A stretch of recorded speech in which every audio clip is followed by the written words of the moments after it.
So, today we're going to dive into a really powerful idea from Stanford professor Carol Dweck. And honestly, it's an idea that might just completely flip how you think about your own abilities and your potential for success. It all kicks off with one simple question. Let me ask you this directly. Do you think talent, intelligence, is something you're just born with, or is it something you can build and grow over time? And believe it or not, your answer to that question puts you somewhere on this really fascinating spectrum that we're about to unpack. And that spectrum, it's all about this core concept, the fixed versus the growth mindset. These are basically the two fundamental ways people think about their capabilities. And they have absolutely massive implications for how we live our lives. So, what is a mindset? Well, you can think of it as the lens you use to see your own talent. If you've got a fixed mindset, you believe your qualities are pretty much carved in stone. They're innate, they're unchangeable. But if you have a growth mindset, you believe your skills can be developed through dedication and good old-fashioned hard work. And when you put them side by side, the differences are, well, they're huge.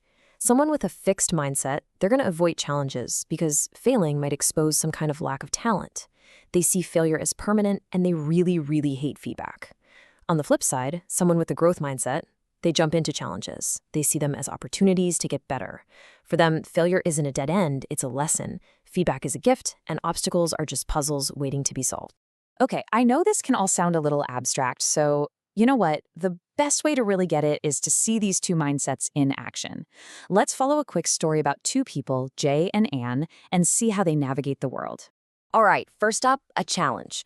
Jay, who's operating from a fixed mindset, is absolutely terrified of looking stupid, so he just avoids the challenge. Why? Because if you try and fail, it proves you just don't have it.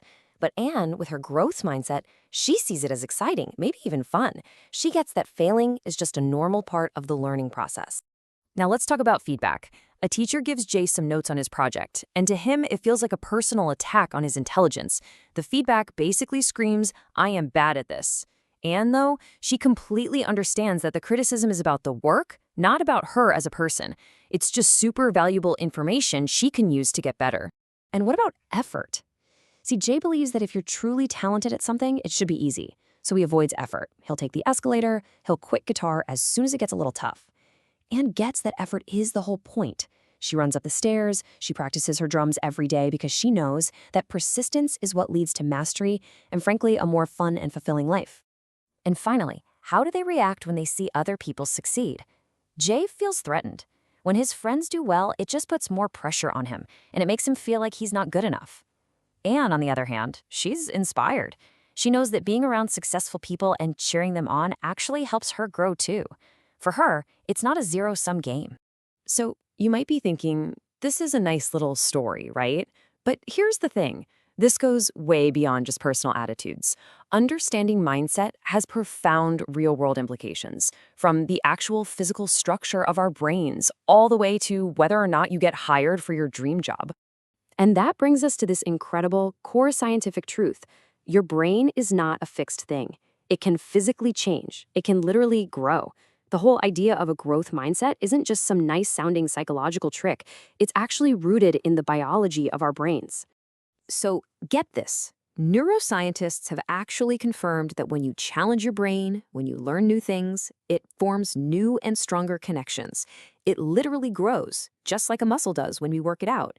And there are these compelling studies on adopted children that show they often have higher IQs than their siblings who stayed with their biological parents. That leads to this pretty mind-blowing conclusion. A stimulating environment is often way more important than genetics. And this is where the rubber really meets the road in the workplace. Companies today are actively looking for people with a growth mindset. They might ask a question in an interview like, are great managers born or are they made? A fixed mindset answer, Jay's answer, suggests you won't adapt, that you'll crumble when you fail. But Anne's answer, that shows she's a problem solver who's going to push through obstacles. Anne gets the job. Okay, so this brings us to what is, I think, the most important part. Because knowing all this is one thing, right? But applying it is something else entirely. The real power here is knowing that you can actually choose your mindset. So how do you actually do it? How do you cultivate it?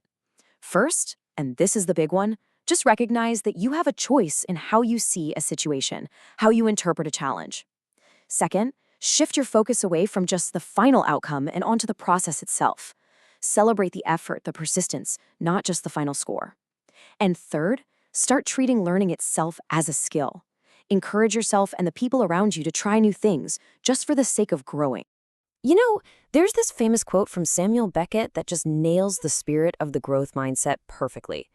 Ever tried? Ever failed? No matter. Try again. Fail again. Fail better. It's not about avoiding failure. It's about getting that failure is a necessary, essential, and super valuable part of the journey. You learn to fail better each time. Which leaves us with one last big question to chew on. If our mindset really is a choice, is it possible to make that shift permanent? Can we fundamentally change, for good, the way we see ourselves and what we're capable of? What do you think?